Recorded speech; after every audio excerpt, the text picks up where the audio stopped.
Talking about blackout speech, right? And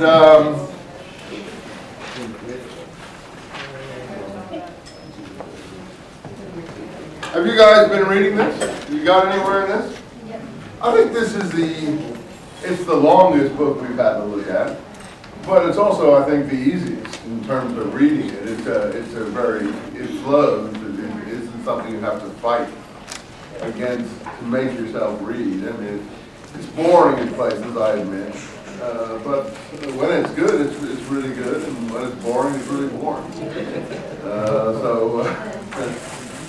It depends how much you like dances. Now, we have some people here in the theater department, other allied subjects that probably would find the dancing sections quite interesting.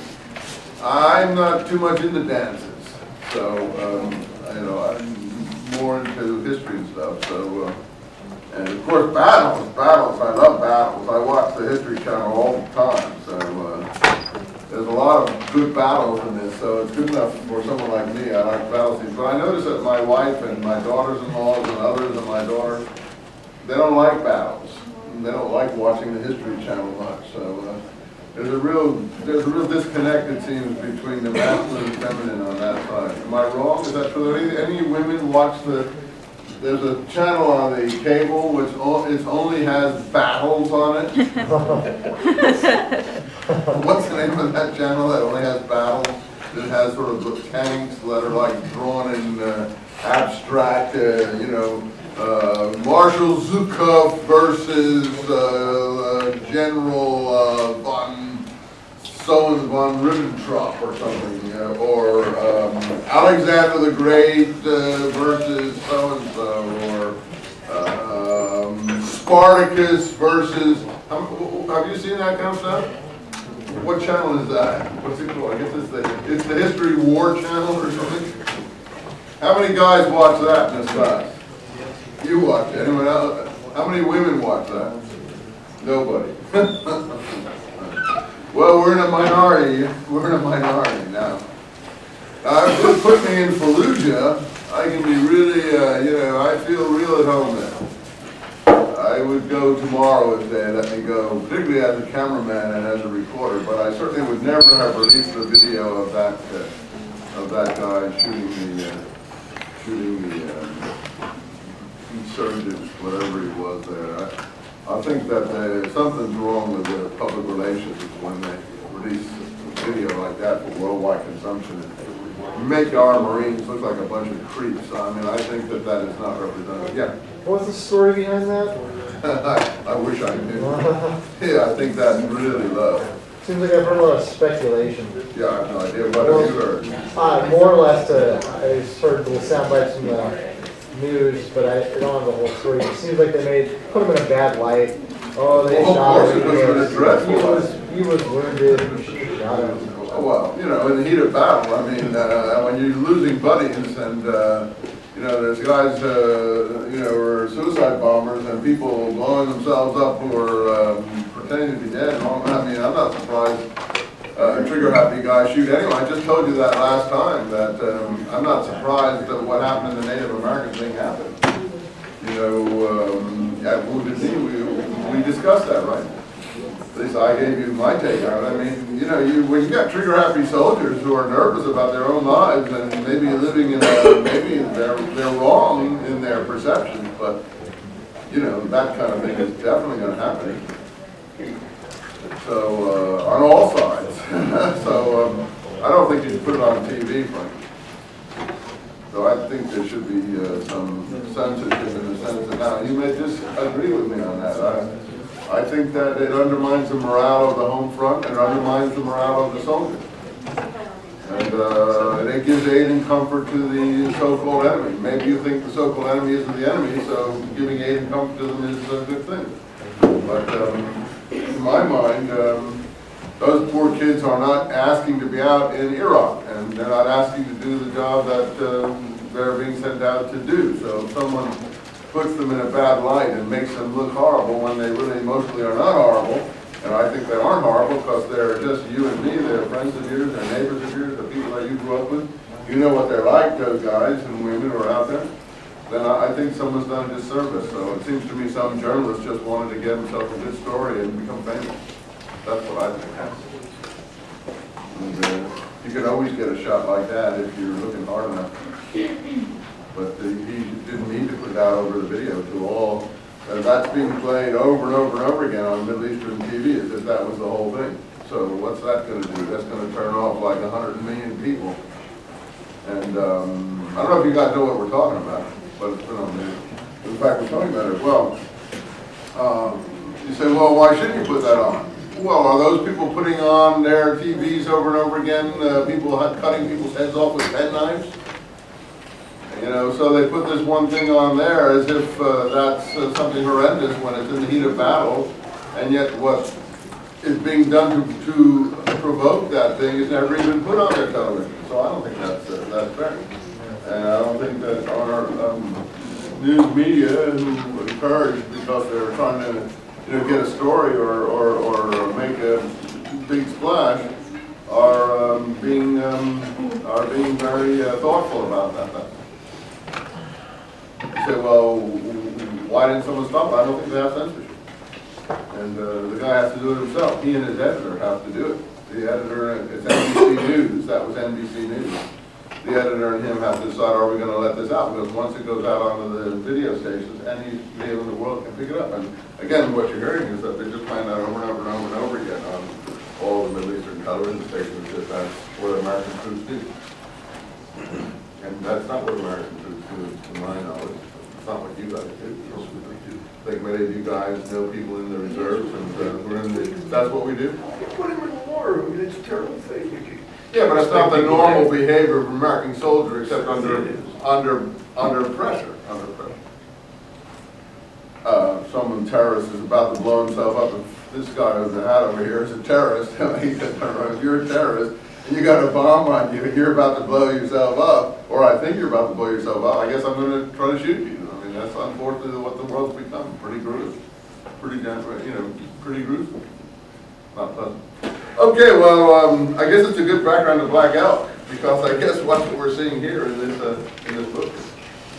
So it's not probably a discussion that's so far off the mark. You guys seem to be very quiet. Where's some tea? What's the money? Right in the exam coming up, is that it? Okay. So, we're not going to get to all black out before the exam, so we're only going to be able to do a little part of it. I'm in a code of the Oglala Band, chapter 2. He tells when he was born. I'd never seen a wasichu. A wasichu is an important concept here. And of course, you see how he was a little boy in the Indian village. That would be saying the wasichus are coming would be like saying the boogeyman is coming. So even for the young Indian, we can call them that, Native American Indian, it's hard to keep saying Native American, but young people, wasichu was like the devil is coming. So you say, well, they weren't talking about me, you, and this class. They're talking about some other guys who are nothing to do with you. No, they're talking about us. Because they didn't see that we were one was different than the other. Even though Neihart is a different kind of person, let's say, than some of the Indian agents who might have been doing a bit corrupt or whatever, or not doing a fair job or something like that of their responsibilities. I mean, when things are portrayed to the young generation, a wasichu is a wasichu, and that's all. Say, no, I'm an Asian American, I'm not a wasichu. If you're in America and you're in the U.S. Army, you're a wasichu. So, I wasn't here at that time. My ancestors weren't here at that time. My people came from Central Europe someplace. You don't have to bother doing that. No, I'll just do it. Well, you'll get some anyway. We'll maybe use it for the next time. But yeah, get it back. My people weren't here, but I accept responsibility for what we did in this country. People who settled this country were involved in these things, and we have to recognize it. Only one, I think, free of this are the Native Americans. So they're not totally free either, because they were doing it to, I don't mean to hurt their feelings, they were doing it to some extent to each other. I mean, if you want to go back to the original conquest, and I'm sure most of you don't care about these things, but Cortez in Mexico, for instance, how could he conquer the whole Aztec Empire with about 250 men? There's no way that he could conquer the whole Aztec Empire with 250 men, even though he had perhaps superior armament. Because even the pictures of the battles, they would, when the Indians started to fight, they would kill the horses of his troopers and you know, drag them down, and in sheer numbers would be able to kill a substantial number of his followers. And the only way he was able to do it was that the Indians themselves were divided, and there were lots of groups that the Aztecs had been lording it over, and they supported Cortez, and he used that support to undermine. In other words, he placed himself at the head of an alliance of unhappy Native Americans who didn't like the Aztecs. And then, of course, he betrayed the people who supported him. That is, he enslaved all of them too. Once he got enough Spanish people of his own mindset over here, then he, you know, put the iron fist on them too. But when he was defeated in one of the battles at Mexico City, when he was almost killed, and the brother of the emperor that he had taken captive in his own palace had left and organized the resistance against him, and they had to leave what was called Mexico City at that time. I forget the name of the place. It was built on a lake with causeways and things, and his soldiers had to fight their way out. He finally fought his way out with tremendous losses of the band of about 250 men he had. He only had a very small number of unwounded men left. Went to this Native American tribe that was an enemy of the Aztecs and said, "Oh, what can we do to help you?" They said, "Well, we want to kill this opposite tribe." He said, "Okay, let's lead an attack. We'll kill all those people." So he and that tribe went and killed all of those people, and made themselves big heroes to the people who were opposing the others. So what I'm trying to say is that the story is never so clear cut. It isn't all, there's plenty of guilt, but it isn't always one-sided. The Native Americans were fighting among themselves. That doesn't mean Cortez was right, or the Americans were right taking advantage of that. You know, when Custer went out to the battlefield, he had Indian scouts with him. And even to this day, there are Indian tribes that don't like the other Indian tribes. Like, for instance, how many have ever heard of the Crows? Not the Crows that fly around Orange County and Long Beach and South LA. The Crow tribes, how many have heard of the Crows? Well, it's tough to talk about Crows, we've never heard of them. How many have heard of Snoop Doggy Dogg? You see, this is our problem. This is our problem in the university now. I mean, we might as well be teaching a class on Snoop Doggy Dogg, right? I mean, that's what people know about them. They don't have heard. Well, the Crows are one of the tribes that oppose the Sioux. The Sioux or the Sioux. That's our problem. But Black Elk is a Sioux. When I was a kid there was a song called Sioux City Sioux, which was on the popular charts, not Snoop Doggy Dogg. So we learned about Sioux City Sioux, and we knew who the Sioux were. One of my kids ended up marrying someone from Sioux City, so I always sing her that song. But she says I'm the only one in the country who's ever heard of that song, except people in Sioux City. But the Sioux were the tribe in the northern plains. That was one of the dominant forces, but they had their enemies because they were fighting each other. The Blackfeet, the Sioux, the Crow, they were all fighting each other. So the Crow were against the Sioux, and they helped Custer. They wanted the Sioux to be killed. So, you know, often these groups were fighting against each other. I don't want to hurt the Afro-American pride situation. I know how many of you feel, but you know that the slave trade could not have gone on with a good deal of cooperation from people inside Africa who were taking people to the coast.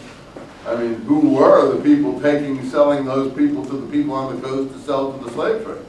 You know, and that doesn't mean that the whole thing wasn't a corrupt situation, but there were different groups that were opposed to other groups that would then raid other groups that would then take their captives and take them down to the coast. So, I mean, you know, the whole thing depends on a lot of responsibility. There's a lot of responsibility to go around in every direction. Some are more responsible, some are less. But given that we, the Wasichus, are more responsible, we accept responsibility. Try to do our best to help things out. Now, the present governor of California, as you know, doesn't think that we owe the Native Americans gambling casinos so that they can get rich. To my mind, since they've suffered enough, it seems to me if they want to get rich off gambling casinos, let them. On the other side of it, people say, well, they're not really the people who own them. They're actually mafia connected, and they're just little groups of people who are exploiting them and so on. So these are very complex issues. It isn't as clear cut as anything. In my own family, I have people say, what's wrong with you? Why don't you support the Native American casinos? And I say, well, I do in a way, but on the other side of it, I don't know who's running those Native American casinos. So it's all very complicated. So nothing is simple, but it seems to me that the Native Americans should be cut some slack by the rest of us. And the more slack we can cut them, we owe it to them for some of the things that they went through. So I'm more than willing to cut slack to them, but you know, I'm just your teacher. I don't have any power. You guys have the power of the ballot box. Okay, so when I was older, I learned what the fighting was about the winter the next summer. Up in the Madison Fork, the Wasichus had found much of that yellow metal that they worship. And it makes them crazy. And they wanted to have a road up through that country, a place where the yellow metal, but the people didn't want the road. It would scare away the buffalo, the bison, make them go away. And also, it would let other Wasichus come in like a river. So you see, the Native American Indians, they know the problem, they know the score. What date would you say this is about that he's saying these things? I think it's about 1869 when he's talking about it. After the Civil War, right after the Civil War. I think the Fetterman massacre that we already mentioned, of the 100 slain on the previous page, was probably around 1866. How many follow Western history? I think you're a Western history buff. Do you like to look at Wild Bill Hickok and, you know, what was that, the Dead Man's Hand or something, that Wild Bill Hickok, are you familiar with that? And he's playing poker and he's, what's it called? The Dead Man, what was the Dead Man's Hand? You remember what was it? What was it? Yeah, what was it? I see, I'm not a poker player, but I notice now poker's become on the sports channel now. I didn't know it was a sport, but have you noticed it's on the sports channel? By the way, if I'm being funny today, it's because I told a friend of mine, as I think I mentioned to you, that being a teacher, the closest thing to it is being a stand-up comic. So if you can be a teacher, you can be a stand-up comic. You can make more money as a stand-up comic, so if you're like Seinfeld or one of those guys. But being a stand-up comic actually helps being a teacher because you at least stop people from falling completely asleep in your class, which is what most people do in most classes, I think. Any case, yeah, they've got a poker channel now, which is a sports channel, and all they do is play poker all day. But you say the hand with aces and eights? What's that mean? Is that a good hand or a bad hand? Not a particularly good hand from what I can tell. That's the hand that who was holding? Wild Bill Hickok, I think, when the dirty little rat shot him in the back from behind. Where did that take place? Deadwood City, wasn't it? What was it called? Deadwood City? Huh? Deadwood. Deadwood, yeah. Where was that? Up in the Black Hills. It was a city that had grown up overnight. And we said, well, where are the Black Hills? See, I'm just, again, I'm just talking, you know, like a foreign country to most of you guys, I'm sure. Once again, if this were Jason Timberlake, I think I could make more progress. What's his name? Oh, Justin. You see what I know. See, you're laughing because you know his name. You see, you know his name. You don't know the Black Hills. This is a serious information. Yeah. Huh? Yeah, it's not. You see what the problem is? The information that has been disseminated among in our culture is this popular rubbish. I mean, I don't want to hurt you. I'm not a big fan of Jason Timberlake or his brother Justin.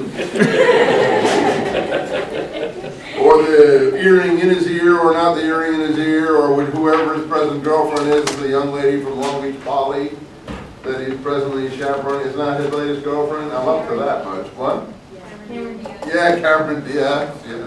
And then the other girl is angry at her because she used to be the girlfriend of him. Who was the previous girlfriend? No, she's not angry at Cam. There's another one in between there, isn't there? This guy, he's very popular for someone that is. Anyway, you see, we know all about that. We don't know the Black Hills. What he's talking about here is the Black Hills, the discovery of gold in the Black Hills. And places like Deadwood were little towns that sprung up in the wake of the gold rush to the Black Hills. What's the problem with the gold rush to the Black Hills? No, but why was it objected to? What was wrong with it? Well, they were sacred territory to the Native Americans, and they had been promised them that that was not to be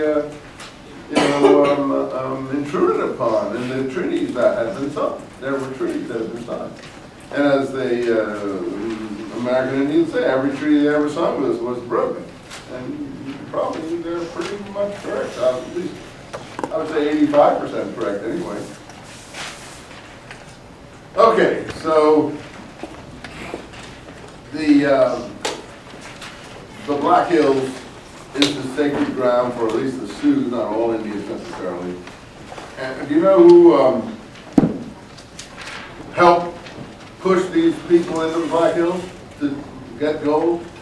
Who kind of rode shotgun for the wagon trains and announced the discovery of gold in the Black Hills? You know who that was? Well, that was Custer. He had been a boy general in the Civil War. He had risen through the ranks. It was only a brevet general in the sense that it was battlefield commissions he got. So after the Civil War, they didn't have enough money to pay all these generals, so they put him back in their former ranks. It happened after the First World War, too. A lot of guys who had risen in the ranks in the First World War got thrown back into lower ranks after the war because the government pulled back on the financing. So, he ended up being only a colonel or something like that when he'd previously been a general. I don't think he liked that. He wanted to get back up to general pretty quick. Well, anyway, he was one of the ones who encouraged this. So the Indians had it in for him, things that he'd done. But this is already in 1869. They don't get him till when? I like dates. 1876. So, that takes him another 9 years to settle scores with him. But, he's a marked man in the sense that he's already out in front on breaking promises, doing things that are intruding on their sacred space. So when they finally get him, I don't know if you've watched a lot of specials. It's a celebrated event, the Custer Affair. I think you've heard of that anyway. The Indians actually don't scalp him and do the same they did to all the other people on the battlefield, mutilate the bodies and stuff like that. You say, well, isn't that terrible? They mutilated bodies. Why did they mutilate the bodies? Why did Justin Timberlake marry Madonna? Why did they mutilate the bodies? Yeah. Wasn't it to make that because the state of the court would be that way? Yeah, that's exactly the reason that they believe that the way you were found, I guess, in the death situation was the way you'd enter the next life. So they don't want to meet you as a whole person in the next life again. So they wanted to send you up there at a disadvantage. Now, they may have reveled in it too, but I don't think it was totally reveling in it. It was to, disable you considerably. Cut your arm off, cut your leg off, cut your hands off.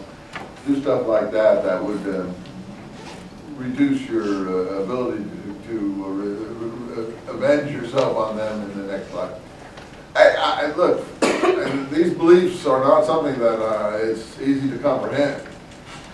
Because I don't think the poor ant that I step on is going to, you know, mutilate me in the next life or something like that, unfortunately. It would be good if he did. But he can't, it seems to me. And it's not a very realistic picture of the universe, but I don't think human beings have had a realistic picture of the universe until comparatively recently. And I'm not even sure they have one now. So, even though we think we're, how many have read Plato again? I've told you about Plato's cave, that the people in Plato's, he had this image that most people are sitting in the cave. I see it like most people sitting in a movie theater. And Plato said they would see images on the wall like you see images on the screen. But Plato said only the philosopher, they're chained in this cave and they have their backs to the sun outside of this cave. He said that's the way most people are living, chained in a dark cave. They only see flickering images on the wall of things outside, reflected in the cave. But the philosopher is the person who throws off his chains, goes outside and stands in the sun and sees reality. That's an interesting image. You might say that the enlightened person is the person who goes out of the movie theater and stands in South Coast Plaza parking lot. That would be a similar, you like that joke, huh? You don't want to laugh at my joke.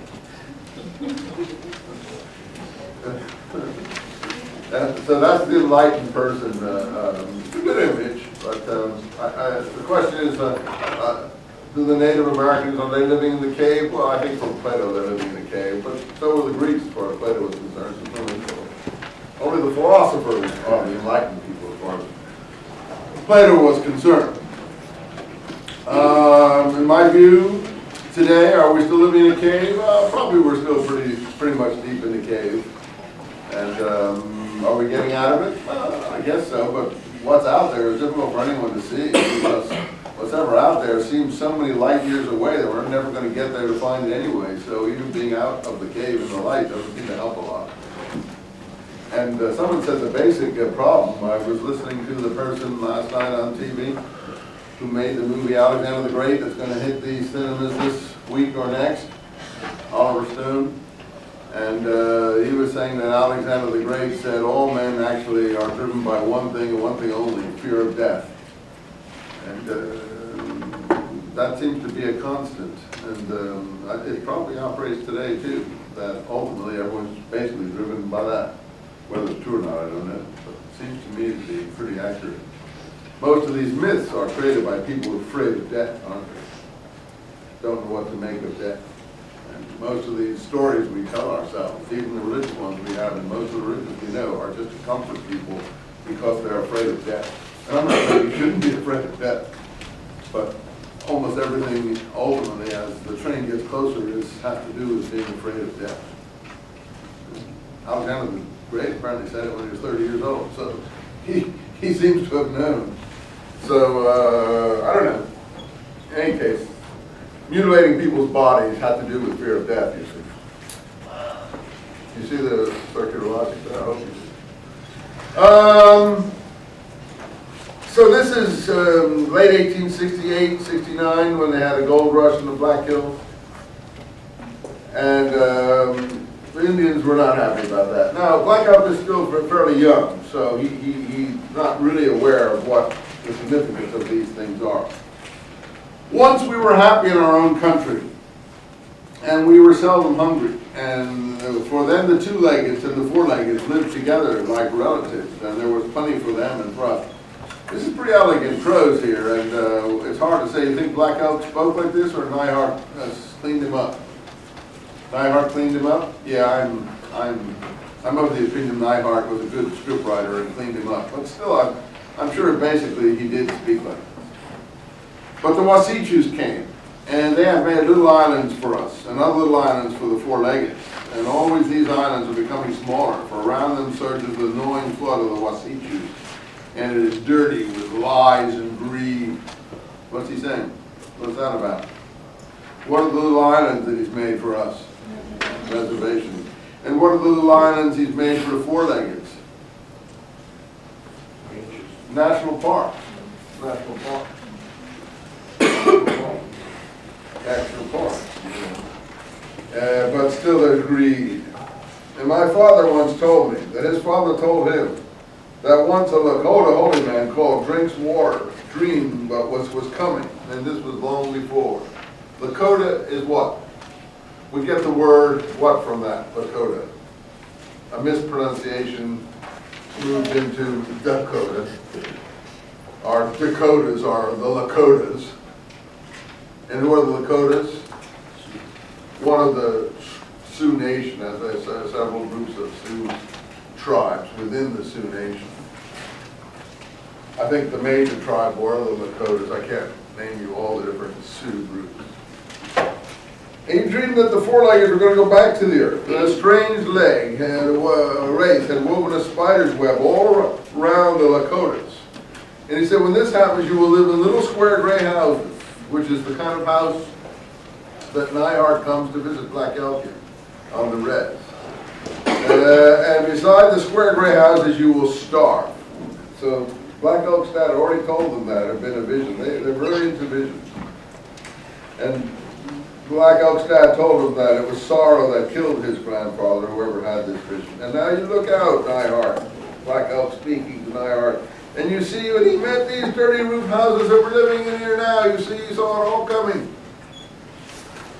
And all the rest was true too. Sometimes dreams are wiser than waking, Black Elk says. Okay, so they came up the Powder River, and my people meant to have their road to take our country and kill us all when they were strong enough. Meant to take my people's land, that is. And made logs on the Piney Fork. That they built the fort. Crazy Horse was about 19 years old then, and Red Cloud was still our great chief in the moon of the changing seasons. And the scattering band of Lakota had a big council on the Powder River.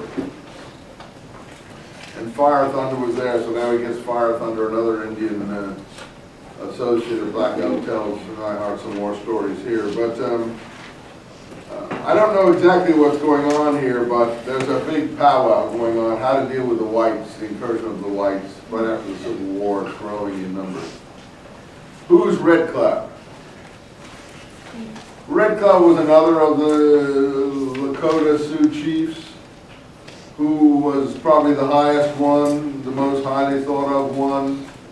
And he realized the situation, and he really wanted to try to cut the best deal he could with the Americans. People like Crazy Horse were, I would say they were crazy, but they were more energetic or obstreperous, if you want to say so. And they didn't want to cut a deal. So,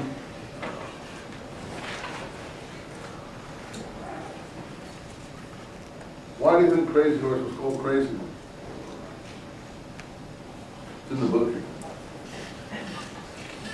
I'm reading the book, yours. That's all right. I don't mind. I do that again in my own family all the time. I'm used to no one doing everything, letting me do everything. But, you know, it would help if you did it too. And then when we came to something, we'd get a double read. In other words, we read it once, and then I read it with you, and then we've done it twice, and we know it better. So it helps you to do it. If you don't want to do it, I don't mind. If you've got too much else to do. But I'm sure you know who Justin Timberlake is. What's his name? Jason or Justin? His name's Justin. Well, let's talk about Eminem. Now, there's an ugly guy.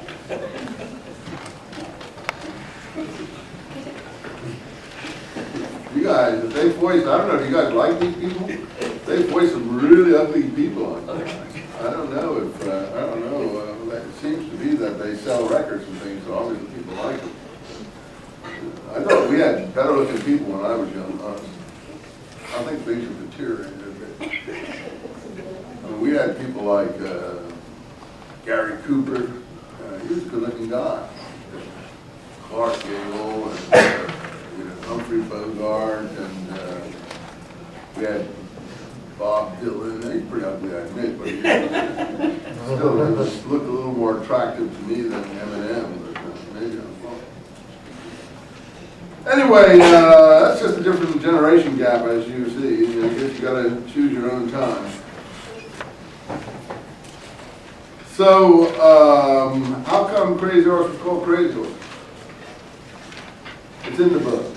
He had a dream. Everything comes from dreams. And I think he dreamt that he was, or involved with a spirit horse that was crazy. Meaning that acted crazy, pranced all around and, behaved in an odd way. Yeah? It's page 65. Okay, thanks. What's your name? Susanna? Jenna, you're pretty quick on this stuff. That's too bad I'm not doing the gradings. We could give you a brownie point for that one. Go ahead, Jenna. What's it say then? It says, Crazy Horse dreamed and went into the world where there is nothing but the spirits of all things. That is the real world that is behind this one. And everything we see here is something like a shadow from that world. He was on his horse in that world, and the horse and himself on it, on the trees and the grass and the stones and everything were made of spirit, and nothing was hard, and everything seemed to float. His horse was standing still there, and yet it danced around like a horse made only of shadow. And that is how he got his name, which does not mean that his horse was crazy and wild, but that in his vision it danced around in that way. That's great. Isn't that lovely? That's really lovely vision. So this is, you say, why are we doing this book? Because it's full of religious things like that, isn't it? And that's a really good, that's true. I couldn't do it better.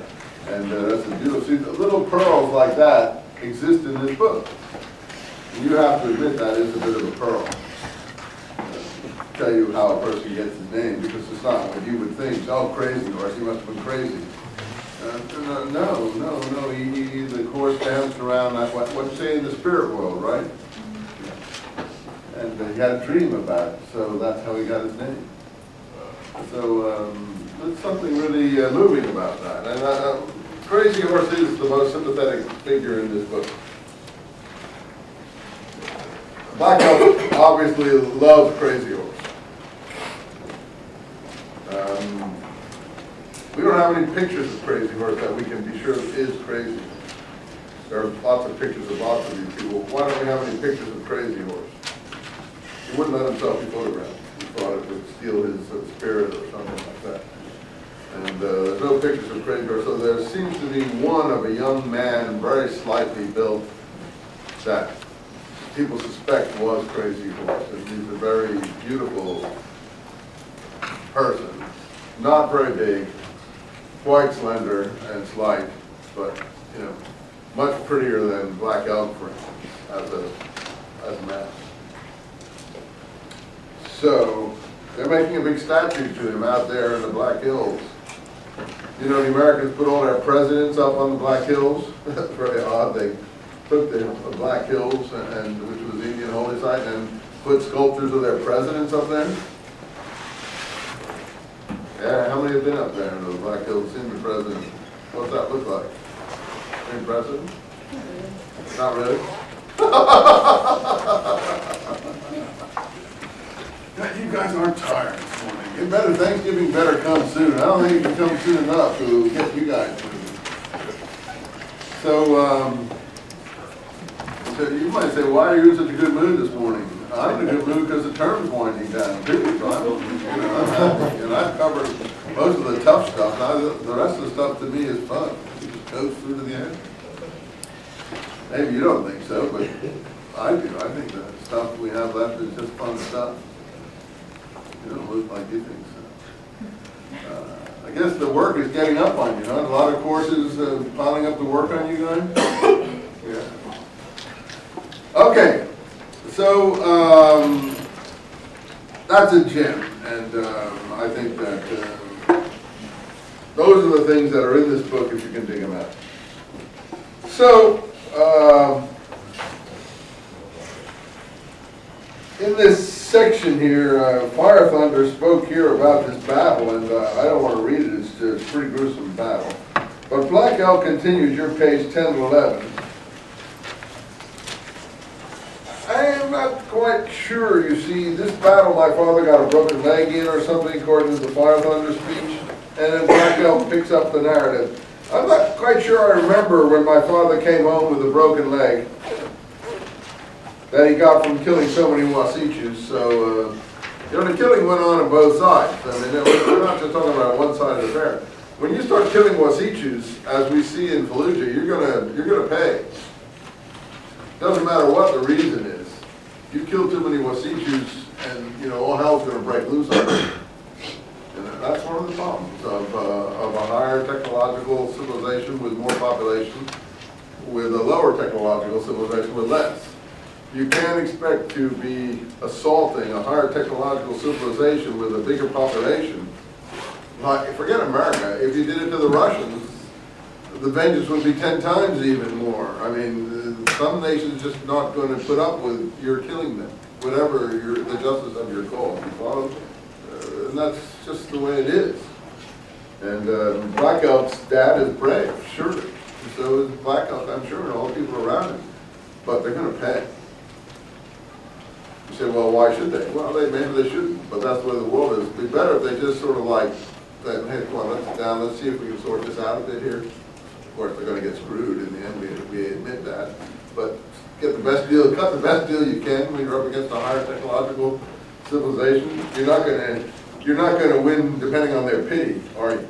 So, anyway, Black Elk's dad does fight, and a lot of Wasichus get killed. I can remember that battle. So, as I said, it's not one-sided. It must be fear that I remember the most, though. And I was not allowed to play far from the teepee. I got my home where I live. Mothers don't let their kids go away from the outside of the house even today.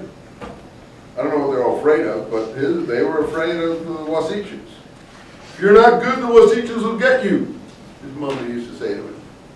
We broke camp that month. And I remember my father lying in the pony drag with the bison robes all around him like a baby. So when he was wounded and they had to drag him on this pony drag, and he was all wrapped up in fur, and we were going away where the soldiers were. It was a hungry winter and we couldn't find elk. And that was when the medicine man, I think his name was Creeping, went around among the people curing people who were snowblind. And he sung a sacred song that he'd heard in a dream. He'd blow on the backs of their heads and they would all see again. It was a song about a dragonfly that he sang. So we get all these crazy customs that we have here. And we were up by the Rosebud, one of those rivers up there near Wyoming someplace. And I did not feel so much afraid because the Wasichus seemed very far away. So I wasn't frightened. And we had a valley with plenty of game and meat. And all the boys from 5 or 6 were playing war. So when they were little kids, they used to play war just like maybe kids do nowadays. And the big boys played a game they called throwing them off their horses. And which is all battle and all but the killing. And when the ponies would come together on the run, they would rear and flounder and scream in the big dust. And everyone who fell on the ground, they were counted for dead. When I was older too, I played the game. We were always naked when we played, just as the warriors, when they go into battle. They went into battle naked. I guess that could have frightened a U.S. cowboy. Seeing people riding up on horses for, you know, out of their minds, if you like, with ferociousness, totally naked on horses. So that could put the fear of God in you. Because they're swifter without clothes. Well, our swimmers do that to some extent. You know, of course, they don't have these bodysuits that they wear, but, you know, the less clothes you wear, the quicker you can go. Once I fell off the back of my horse right in the middle of a bed of prickly pears. What do you think of these memories? These are nice, aren't they? Nice memories of youth. So it makes you sympathetic to this person. Now, I get it. I don't be too cruel, but, you know, I may ask you a question about this on an exam. Is this person bitter? He's not bitter. He's seen a lot of bad things, but it's not like reading some of the other things we just finished with. You say, well, you know, why shouldn't he be? I just think he's a more cheerful person, that's all. He's just a more cheerful person. And, you know, everyone goes through bad times, and some worse than others, yes. Do you think it has something to do with his religion? I think it has something to do with his religion, too. Culture. I don't have the answer, but you feel that this person is, I mean, he's not saying nice things, is he? and he's not telling you that, oh, Wasichus are good or anything, but you get the feeling that this person is an attractive person, don't you? Am I wrong? You feel affection for him. Even though he's criticizing us and you and me or whoever and being honest about it, but there's something that is endearing about him. Okay, well, I don't want to endear myself to you. I just want you to take note of my complaints. Okay, if that's what approach you want to use, fair enough. But Black Elk, I think, is someone that you actually end up, if not loving, feeling a great deal of affection. And yet he's telling you stories about things that happen that are pretty tough. Anyway, these are, again, it may be Neihard again, but I don't think it's just Neihard. So we were always naked just as the warriors when they go into battle. And once I fell off right in the prickly pear. And when I was still too young, too little to play war one summer, I can remember watching the other boys, and I thought when we all grew up and big enough, maybe we would kill all the Wasichus and drive them in our country, out of our country. I guess that's how the people in Iraq are feeling about that. It was in the moon when the cherries turned black, and that all the people were talking about a battle, and it was the warriors with many wounded, and it was the attacking of the wagons, and people were mourning the dead, and then Fire Thunder speaks. He has a footnote here that this is the Battle of Fort Phil Kearny, called the Wagon Box Fight, 1867. And then Standing Bear speaks. I'm 4 years older than Black Elk. And then Black Elk speaks, tells about, he was 4 years old. By the way, he mentions at one point that he's 15 years younger than Crazy Horse. So, Crazy Horse is, if he's 4, and Crazy Horse is 19 at this point. I was 4 years old, and the next summer, it was the summer when the ponies shed, and the word came that the Wasichus, from the Wasichus there was going to be peace. And you see, they made a treaty with Red Cloud, that was the great chief, and he went to Washington and everything. So people were happy about this. And then it was also the summer I first heard voices. One of these voices he first hears, spirit voice. He's going to be a medicine man, a spiritual leader of his people. How old is he? 4, I guess it's 18. When was he born? Yeah. So pretty much right after the Civil War. And he starts hearing voices when he's, I guess it's 5 maybe he is at this point. And I know, because I was playing with bows and arrows and I rode a horse. He's 5 years old, he's out riding with bows and arrows. And I heard someone. It was like somebody calling me. And I thought it was my mother, but there was nobody there. And this happening more than once, and it always made me afraid, so I ran over. Do you guys hear voices? You ever heard voices when you're young or anything? Things calling you? I think a lot of us hear voices, some kind of voices in ourselves that we don't like to admit that are there, but we hear them. I remember, I hate to tell you personal stories, but just to bore you with one last one. I was one of the first people chosen to go in the Peace Corps when it was first started by Kennedy back in I don't know when that was, when was Kennedy elected president? 60? Something like that, and they sent me out for training. It was the first Peace Corps program thing, and chosen, and they sent us all to Berkeley to be trained to go to Ghana. And all the people in my group went and met Kennedy on the White House lawn, but they sent me home. Didn't send me to Washington to meet Kennedy. Just as glad of that. But one of the problems was, well, first I didn't really want to go to Ghana. I wanted to go to India, and I was about your age. But the second thing was that when the psychiatrists examined us all, don't tell me now, they had the psychiatrist see if we were suitable to go out in the field. What a joke. So here's this guy, he's like smoking away, he's got ashes all over him, and like this, you know. The guy looked like he needed a psychiatrist, you know, and we were sort of all young, idealistic people. So he says to me, as from people, the reason I'm bringing this up, do you hear voices? And I said, uh-oh. I know the right answer to this one. I'm supposed to say no. So I said yes. I could see him writing. Oh, he was thrilled. I could see him writing down, here's voices, here's voices.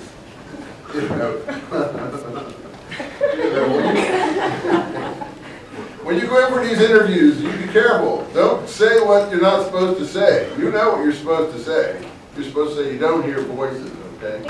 And if you hear voices, you're on your way home to New Jersey or someplace while the others go to the White House lawn. I saw him writing, here's voices, And so I was a dead man after that in this program. But anyway, I just tell you that story because of this hearing voices. So I think a lot of people hear voices. Yeah, everyone thinks God is speaking to them, doesn't it? Someone's speaking often. But the question is, how young are you when you hear these voices? And then also, when do you stop listening to them? So I know my wife is still listening to the voices, and they get me frightened, actually, some of the voices she's hearing. But, I mean, I think she's right out of a druid subculture of some kind. She's always making prophecies about the future that frighten the heck out of me, But you people probably know people like this in your own family or yourself. So a lot of people hear voices. But did you hear voices when you were 5 years old? How many have heard? He keeps saying no. This guy keeps saying no. How many have heard voices when they're 5? We're not going to hold it. I'm not going to take your name down. I'm not going to give you to the CIA. You've heard voices when you've heard voices. It's hard to remember what I heard when I was 5. But weird things can happen to you when you're 5 years old. My wife says she can't remember anything when she was 5, but I can remember some things when I was 5. My memory goes back to around the time when I was, I think, about 3. What about you guys? You guys, how far do you guys go back? 3? 3. About 3. So the things seemed pretty funny back then, in your mind, what you remember. And there may have been some voices floating around. So what am I saying? Do we believe Black Elk here? Yeah, I believe that he believes that he heard voices when he was 5. That's why I did that, just to illustrate that. Is he believable? So do you believe him? Yeah, I believe him. Do you? Sure. Okay, we agree that he's telling the truth here. We agree, he heard voices. So he first started hearing them when he was 5. And this happened to me more than once, and it made me frightened. And particularly if you live in a society that hearing voices is an acceptable thing, then that's fun. So I was 5 years old, my grandfather gave me some bows and arrows, and I was on horseback, and a thunderstorm was coming, and the sun was going down. And I was riding into the woods along a creek, and the kingbird was sitting on a limb. This is a great one, too. It was not a dream, this really happened. He's 5 years old, he's on a horse, he's got the bows and arrows his grandfather gave him. He's living a good life, don't you think? I guess a lot of us wish we had a grandfather that gave us bows and arrows on a horse when we were 5 and we'd be riding out there on the plains near some tree. Wouldn't you like that? This guy is really great. I mean, he's a lot of fun. And I was going to shoot the kingbird with the bow my grandfather made when the bird spoke. Uh-oh, we're getting the spirit bird of Carlos Castaneda here, right? The clouds all over are one-sided, it said. Whoa, my God. Perhaps it meant that all the clouds were looking at me, and then it said, listen, a voice is calling you. And then I looked up at the clouds, and 2 men were coming, head first like arrows slanting down. And they were coming, and they sang a sacred song, and the thunder was drumming. And I'll sing it for you, and he knows the song. And the drumming, behold, a sacred voice is calling you. All over the sky, a sacred voice is calling. And I sat there gazing at them, and they were coming from the place where the giants live in the north, that is. And they were very close to me, and they wheeled about toward where the sun goes down, and suddenly I saw they were all geese. And they were gone. And the rain came with a big wind and a roaring. And that was his vision. What do you think? You had that vision when he was 5 years old? That's great, though. I was riding out, and the bird spoke to me. And what did the bird say to him? Well, this is like Whitman, isn't it? He goes down in the swamp. Maybe Whitman met this guy or something. He goes down in the swamp, and the thrush sings to him, right? And behold, actually, that is very close to Whitman. That's really very close to the Whitman song about Lincoln. know, so although Whit was a grown man, anyway, he turns into geese. Okay, let's have a little vote here. How many think that this is an authentic vision that he had? How many think he's faking it? Well, the rest of you don't have any opinion at all? What's the other possible opinion? Is there another Your opinion? memory is key to the altar. Okay. So you think he's not faking it, but he didn't have it, he just thinks he had it. How many think that? Well, I don't know what are the rest of you thinking? Are you talking to birds? Anyway, I think he thinks he had this, and I also do think that he was frightened, and I also do think that a storm was coming, and that, in fact, it was a flight of geese. But who cares? He's having visions. He thinks he's having visions, right? We all agree on that? And he's having them very early. Well, I'm trying to hurry so I can finish up before we talk about the exam, but I want to get a good one, place some more visions here for you to be able to deal with. And then in the summer when I was 9, the Wasichus had been building their iron road, the railway. This had cut the bison herd in two. This is the great... When did they lay the golden spike? It was very soon after the Civil War out in Monument Valley or someplace, Utah or someplace, when the two sides of the railway came together. I think it was about 1869. Yeah. So, you know, and that did cut the buffalo herds in half. So he knows. He's right. But they stayed in our country, and they still had plenty of buffalo, and too numerous to count, so that wasn't a problem yet. And they made our boys warriors. Now the boys are like girls, he says. Sorry to be sexist about that, but he says that they're of age 16. I was 9 years old. It was summer. People were moving slowly towards the Rocky Mountains. And then, what happened? This guy called Manhip invited him to his teepee, and while I was there eating with him, a voice came, another voice.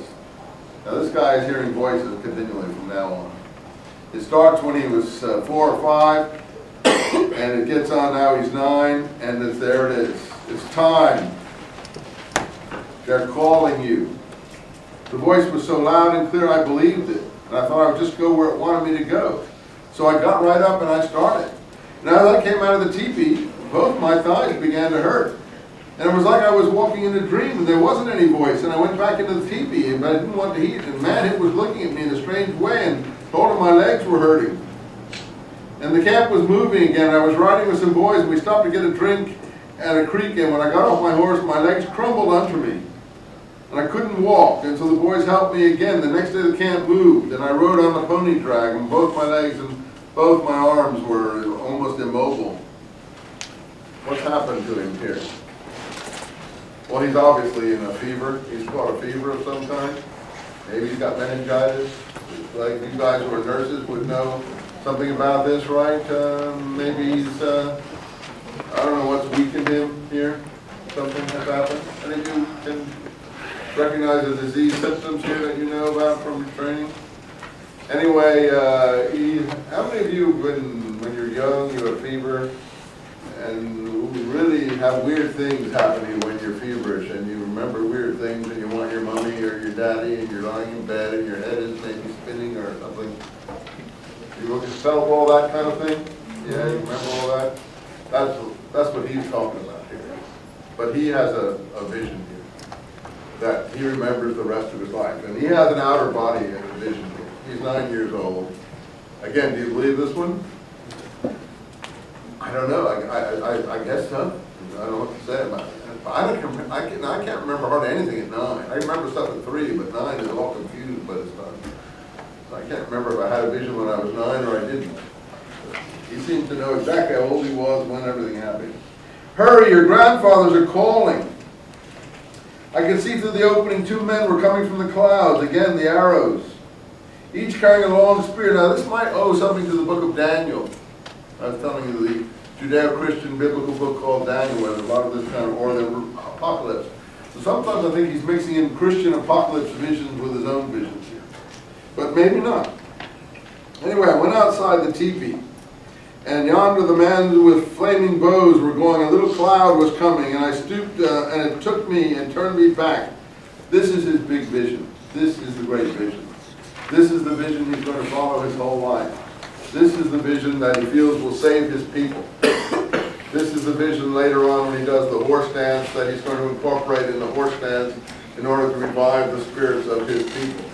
It's the vision he choreographs later on in life when he is a big medicine man or someone his people respect. But he has it when it's not, and he gives you the vision here. It's very complicated. And now suddenly he's up in this cloud and he's in the air flying. There were white clouds piled like mountains all around me where the thunder beings lived. And there was nothing but a world of cloud, and we three, me and the two guys with the spears. Christianity, these were the angels. And we were alone in the middle of the great white plain with snowy hills, and the two men spoke. Behold, the being with 4 legs. And I saw a bay horse standing, and the horse spoke to me. Behold me, he said, my life history you will see. Behold them, their true history you will know. And I looked up, and there were 12 black horses, all dressed with necklaces of bison hooves. And they were beautiful, but I was frightened. Now look, how old is he? He remembers everything in absolute detail.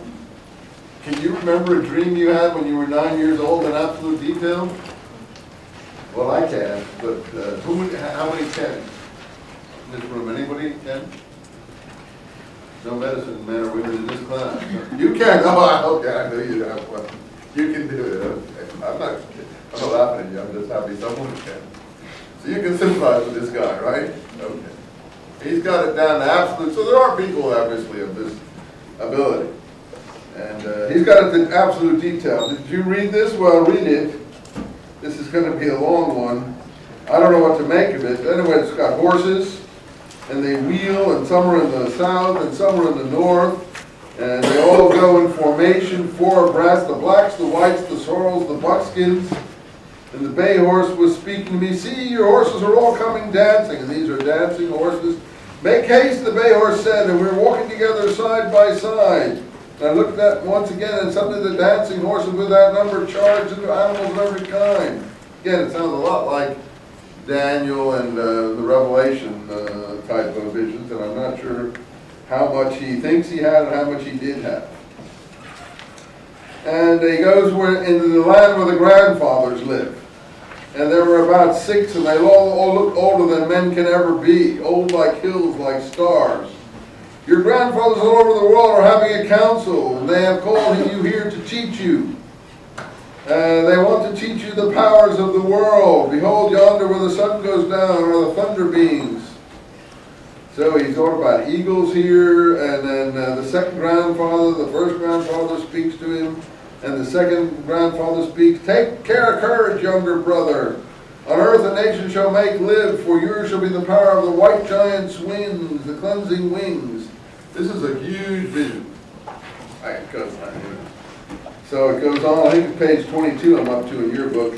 Then he pointed to a man who was bright red all over, the color of good and of plenty. All the colors have symbolism. The red man lay down. And then the 4th grandfather spoke. And he said things like, behold the earth, page 23 and 24. The red road goes as the road of the good. The black road goes where the thunder beings live, to where the sun continually shines, a road of troubles and war, and so on. The 5th grandfather spoke. I have sent for you, and you have come. And he stretched his arms, and a spotted eagle hovering. Well, this goes on, and finally, jeepers. I don't know. It goes on for many pages. I haven't even got to the end of this thing, and it's about 10 more pages, right? And he's got songs here that he remembers. So he gives you the whole vision. Well, I got to skip along because we got to hurry here. On page 33, coming to the end of this thing, he says, I was standing on the highest mountain, and all around the world was the whole hoop of the world. The sacred circle that he keeps talking about, the circle for him is the sacred shape. I saw the sacred hoop of my people was one of many hopes that made one circle, made as daylight. For him, the story of this whole book is breaking the sacred hoop, the sacred circle. And what his dances are about is putting the sacred circle back together again. And in the center grew one mighty flowering tree, the one that white buffalo woman seems to have seen. And all the children, one mother and one father. And I saw it was holy. Let's see here now. Oh, by the way, I have a footnote here about this Haney Peak. That his vision was on this Harney Peak in the Black Hills. I think that's the peak I saw in that movie, what I told you about, Rockabilly Highway. That's the peak they were going to in that movie to do their sacred stuff, up on that peak. In any case, the vision goes on, some explanation goes on, and they call out, he has triumphed, and then the oldest of them said, grandson, all over the universe you have seen. Now you shall go back with the power to place from whence you came, and it shall happen yonder the hundreds shall be sacred, hundreds shall be flames. We get some more songs here. And finally, last song on 36, with a visible face I appearing in a sacred manner I appeared. He obviously had the music to all this. When the singing stopped, I was feeling lost and very sick. Then a voice said, look back. It was a spotted eagle. It was hovering over me, and looked to where the flaming rainbow teepee built and roofed with a cloud had bid us only the tall rock mountain at the center of the world. And I was all alone on a broad plain now. And I was coming towards my village, and I could see my people's village far ahead, and I walked fast, for I was homesick now. And I wanted to go to my mummy, and I saw my own teepee, and inside I saw my mother and my father bending over a little sick boy. And that boy was myself. And as I entered the teepee, someone was saying, the boy is coming too. You better give him some water. And the next thing I knew, I was sitting up, and I was sad, because my mommy and daddy didn't seem to know I had been so far away. That's a great vision, don't you think? I mean, I don't have any idea what it all means. But how many of you have been sick and in fever, and then you come out of your fever and you wake up and your brother, your sister, your mommy, or your daddy are sitting there? Doctors don't visit our houses anymore, so we never have doctors come to the house and help us out. But the old days, they used to have doctors call to the house, and you wake up and there's someone comforting you, right? Any have that experience? So you know just how this fellow feels. This is a fever. I think he's had a really bad, probably meningitis or something, or even a slight case of polio or something. He almost died. He had an out-of-body experience. He almost died. Okay, the exam. I hate to have the exam. We'll have the exam. You click that off. So the exam.